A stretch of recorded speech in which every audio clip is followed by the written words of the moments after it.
भैया तुम कहाँ हो? अपने शोहर के घर। और कहाँ होगी? अच्छा नहीं किया तुमने, बहुत बड़ी कीमत चुकानी पड़ेगी तुम्हें इसकी। कहीं का नहीं छोड़ूंगा मैं तुम्हें।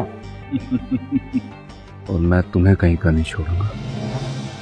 वाजिद साहब जो पीछे बैठे हैं विलन, वो दूसरा काम ये करेंगे, रिया के भाई को कत्ल भी कर सकते हैं, क्योंकि ये जो पीछे सारा गेम जो चल रहा है ना, वो पीछे बनाने वाला वाजिद है। ऐसे बासी पलटते देखकर आसमा और सिकंदर का तो बुरा हाल हो जाएगा। मैं तो कहती हूँ रिया को ना जाने दिया जाए, बदले पर बदला हो जाएगा। रिया की और कबीर की डिवोर्स कंफर्म है, ये मैं आपको भी बता दूं। लोग ये सोच रहे हैं कि डिवोर्स नहीं होगी, डिवोर्स होगी, कंफर्म होगी। करवाने वाली बहन, बहन के पीछे बैठा हुआ है वाजिद। कैसी हो बेगम?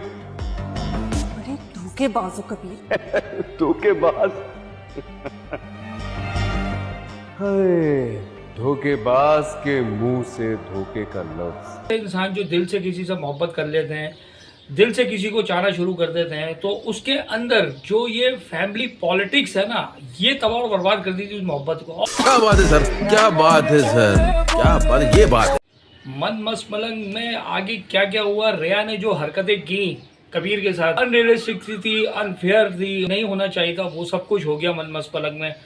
जो एक्सपेक्ट नहीं कर रहे थे लोग कि रिया जो है कबीर से डिवोर्स मांग लेगी, और कबीर के दिल पे जो उसने छुरियां चलाई हैं ना, तो वो मतलब कबीर की भी समझ से बाहर है कि ये हुआ क्या है। नेक्स्ट एपिसोड्स में अब क्या होगा और आगे क्या होगा, मतलब मैं जो आपको बताऊंगा आगे जो चीज़ें चलेंगी आगे ड्रामे की, मैं वो सारी चीज़ें आपके सामने रखूँगा। आप खुद जज करिएगा और ख़ुद आप डिसाइड करिएगा कि क्या ये चीज़ें मैच करी हैं कि नहीं करी। देखिएगा, यही सब कुछ होगा, होने का वाला आगे। बहुत इंटरेस्टिंग चीज़ें आने वाली हैं मन मस्त मलंग में आगे। स्टेप बाय स्टेप जो ड्रामा चल रहा है आगे की, तो अब ये एंड की तरफ जा रहा है। एंड की से मुराद ये कि एपिसोड्स हैं इसकी, लेकिन वो सामने नज़र आएंगी आपके जो आप एक्सपेक्ट नहीं कर रहे थे कि ये सब चीज़ें होंगी। पहली चीज़, रिया की और कबीर की डिवोर्स कंफर्म है, ये मैं आपको भी बता दूं। लोग ये सोच रहे हैं कि डिवोर्स नहीं होगी, डिवोर्स होगी, कंफर्म होगी। करवाने वाली बहन, बहन के पीछे बैठा हुआ है वाजिद। वाजिद जो पीछे तबीयत से उसको ब्रेन स्टॉर्मिंग करने में लगा हुआ है, और ये करवा के छोड़ेगा, क्योंकि जितनी भी कोशिशें कर रहे हैं, अब उसके घर की तरफ से भी जो प्रेशर आ चुका है, कबीर के घर की तरफ से, फैमिली की तरफ से प्रेशर आ चुका है। उसका जो भाई है उसने उसको भी यही पहले भी समझाया कि ये फैमिली ऐसी नहीं है, तुम जिस सोच से शादी कर रहे हो वो चीज़ें तुम्हारे सामने ऐसी नहीं आ सकती, क्योंकि ये फैमिली ऐसी बिल्कुल भी नहीं है। आप इस चीज़ को ज़रा गौर से समझें। लेकिन कबीर के जहन में वही उसी का भूत सवार था रिया का, और रिया की वो पुरानी बातें भी सोच रहा है। अच्छा, मैं एक चीज़ पे आऊँगा, पहले तो मैं ये सारी बातें आपको बताऊँगा। ये तो मैंने हल्का सा टच मारा, आपको बताया कि इसकी डिवोर्स कंफर्म है। टच से मुराद ये कि अभी मैं आगे और भी चीज़ें आपको बताने जाऊँगा।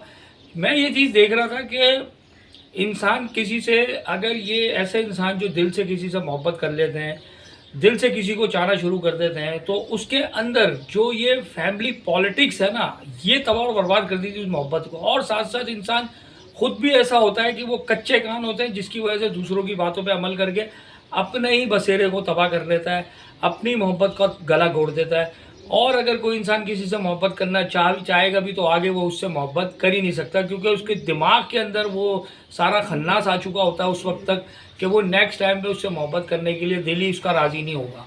यहाँ तो ये चीज़ें नहीं थी, यहाँ पर चीज़ें क्या थी, ये मैं आपको यूँ बता रहा हूँ कि ये सब चीज़ें वहाँ होती हैं। अब यहाँ क्या हुआ कि वो इसको लेकर के घर आया, अपने घर वालों से सारा उसने कहते हैं कि घर वालों से बगावत करके उसने रिया का हाथ थामा।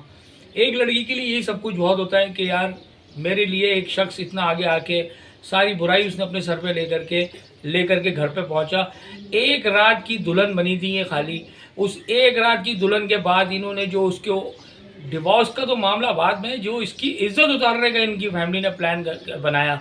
इसकी बहन को नहीं पता कि मेरे शौहर के ऊपर, जो मेरा शौहर है जिससे मैं डिवोर्स देने वाली हूँ, उसके ऊपर कितना खौफनाक इल्ज़ाम लगाने वाली हूँ, कितना यानी कि कितना इंसान की यानी कि इज़्ज़त की धज्जियाँ उड़ जाएँ, इतना गिरा हुआ, इतना गंदा इल्ज़ाम उसके ऊपर लगाने के लिए इन्होंने वो रीज़न बनाया कि ये डिवोर्स इस वजह से ली जा रही है कि जो कबीर है वो फिज़िकल फिट नहीं है। जो चीज़ें हमने ड्रामे में देखी, ये चीज़ें दिखाई गई। इज्जत का निचला हिस्सा होता है ना, उससे भी निचले हिस्से में चली गई ये बात, तो कि एक मर्द की वो चीज़ें सामने लग करके खड़ी हो जाए और उस औरत से भी पूछा जाए कि भाई तू ये बता कि तूने कैसे इसको जांच लिया कि ये फिजिकल अनफिट है। एक ही रात में तूने सारा कुछ बता दिया। तो ये रिया जो ये ड्रामा बनाया जिसने, वो ये चीज़ अगर उसने रीजंस रखे तो मेरी समझ से बाहर है। कोई और रीज़न भी रख सकते थे। खैर, एक जगह बच्चा नहीं हो रहा उसकी फैमिली में, दूसरी जगह ये, तो ये चक्करबाजियाँ इन्हीं चीज़ों पे चल रही हैं, फिट और अनफिट पे, ये सारी चीज़ें चल रही हैं। ठीक है, अब आ जाए दूसरा मेन मैटर क्या हुआ। अब आ जाए कि जब इसकी बहन घर में आ चुकी है, रिया घर में आ चुकी है, अब इससे डिवोर्स का मामला शुरू हो गया है। इसके घर वाले पेपर लेकर के, इसकी माँ पहुँची कबीर की, उन्होंने आके खुला का पेपर दे दिया, घर में आई, सबने पढ़ा। अब कबीर साहब जलील हो रहे हैं घर में सही के, उनके घर वाले सही का जलील कर रहे हैं। सबसे बड़ा उसका भाई उसका 11 नंबर का जूता लेकर के खड़ा हो गया। अभी कहने लगा इंसान का बच्चा तू, किसका बच्चा, जब मैं तुझसे पहले कह रहा हूँ कि तुझसे शादी नहीं कर, तेरे जहन में इसी का भूत सवार है, अब तू भुगत, अब तू दे इसको डिवोर्स। और ये डिवोर्स इसकी हो जानी है। डिवोर्स के बाद वाजिद साहब जो पीछे बैठे हैं एक विलन, वो दूसरा काम ये करेंगे, वो रिया के भाई को कत्ल भी कर सकते हैं। ये मैं आपको भी बता दूं, क्योंकि ये बड़ी आगे की मैं बात बताने जा रहा हूँ और ये होगा ऐसा, आप ये देख लीजिएगा। जो ये मैं आपको चीज़ बता रहा हूँ प्रेडिक्शन मेरी, वो आप प्रेडिक्शन किसी हद तक देखिएगा, काफ़ी हद तक दुरुस्त होनी जाएगी। क्योंकि ये जो पीछे सारा गेम जो चल रहा है ना, वो पीछे बनाने वाला वाजिद है।